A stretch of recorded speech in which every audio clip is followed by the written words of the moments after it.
औज़ु बिल्लाहि मिनश्शैतानिर्रजीम बिस्मिल्लाहिर्रहमानिर्रहीम। शुरू करती हूँ अल्लाह के नाम से जो बड़ा मेहरबान निहायत रहम करने वाला है। रसूल अकरम सल्लल्लाहु अलैहि वसल्लम ने अपने 10 सहाबा का नाम लेकर फरमाया था कि मेरे ये वो 10 सहाबा हैं जो जन्नती हैं और इन्हें दुनिया में जन्नती होने की बशारत हासिल हुई। इनमें हज़रत उमर फ़ारूक रज़ियल्लाहु ताला अन्हा भी शामिल थे। इनके मुताल्लिक़ रसूल अकरम सल्लल्लाहु अलैहि वसल्लम ने दुआ फरमाई कि ए अल्लाह उमर के ज़रिए इस्लाम को बुलंदी और इज़्ज़त दे। आज हम जिस मौजू पर बात करेंगे वो इसी से मिलता जुलता है। हज़रत अबू बकर सिद्दीक़ रज़ियल्लाहु ताला अन्हा के बाद इस्लाम के दूसरे खलीफा राशिदीन हज़रत उमर फ़ारूक कैसे इस्लाम लाए, हम उस वाक़े पे आपको बताएंगे। हज़रत उमर फ़ारूक रज़ियल्लाहु ताला अन्हा जिनके नाम पर आज भी मुसलमानों को फ़ख्र है और जिनके जोश ईमानी को देखकर आज भी काफिरों के दिल खौफ से भरे हुए हैं, इस्लाम लाने से पहले मुसलमानों से मुकाबला करने और उनको तकलीफ़ें पहुँचाने में मुमताज़ थे। एक रोज़ कुफ़ार ने मशवरे की कमेटी कायम की और सवाल पूछा कि कौन है जो हुज़ूर सल्लल्लाहु अलैहि वसल्लम को कत्ल करेगा।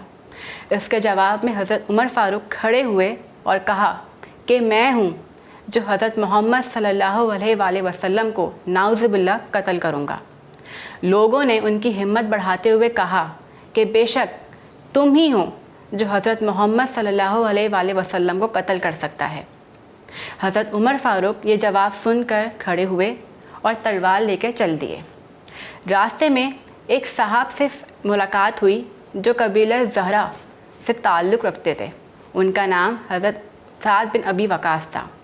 उन्होंने हज़रत उमर को जाते देखा तो पूछा कि कहाँ जा रहे हो उमर। जवाब में हज़रत उमर ने कहा कि रसूल सल्लल्लाहु अलैहि वसल्लम की कत्ल की फ़िक्र में हूँ। ये सुनकर साद ने जवाब दिया कि तुम बनु हाशिम, बनु ज़हरा और इब्न मुनाफ से कैसे मुतमईन हो गए, वो बदले में तुम्हें कत्ल कर देंगे। ये सुनकर हज़रत उमर फ़ारूक गुस्से में आ गए और कहा कि तू भी बेदीन हो गया तो क्यों ना पहले तुम ही को निपटा दूँ। और ये कहकर उन्हें तलवार निकाल ली। जवाब में हज़रत साद बिन अबी वक़ास ने कहा कि हाँ, मैं मुसलमान हो गया हूँ, और उन्होंने भी तलवार संभाल ली। दोनों तरफ से तलवार चलने ही को थी कि हज़रत साद बिन अबी वक़ास ने कहा कि मुझे मारने से पहले ज़रा अपने बहन और बहनोई की खबर लो, क्योंकि वो भी मुसलमान हो चुके हैं।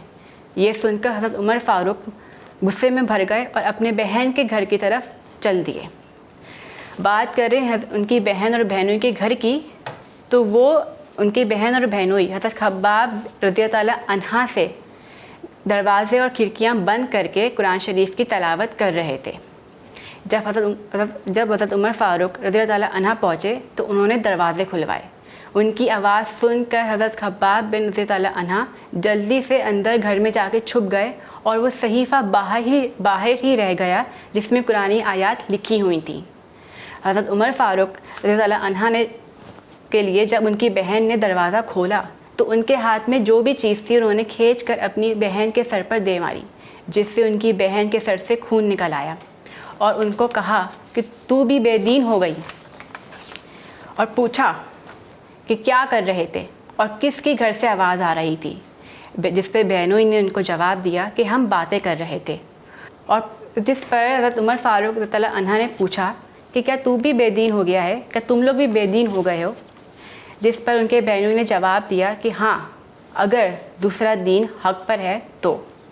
इस जवाब को सुनकर हज़रत उमर फ़ारूक ने अपने बहनोई को दाढ़ी से खींचा और बेतहाशा टूट पड़े और ज़मीन पर गिराकर खूब मारा। बहन ने जब उनको रोकने की कोशिश की तो हज़रत उमर फ़ारूक ने इतनी ज़ोरदार तमाचा मारा कि उनके चेहरे से भी खून बहने लगा। ये सब बर्दाश्त करके उनकी बहन ने उनको बोला कि ए उमर, हाँ हम मुसलमान हो गए हैं, जा तुझे जो करना है कर ले, तू हमें सिर्फ इसलिए मार रहा है क्योंकि हम मुसलमान हो गए हैं। ये सब सुनकर हज़रत उमर फ़ारूक की नज़र उस सहीफ़े पर पड़ी जो बाहर ही रह गया था। मार पीट से उनके गुस्से का जोश भी कम हो गया था। उन्होंने अपनी बहन से कहा, इस सहीफ़े को मेरे हाथ में दो।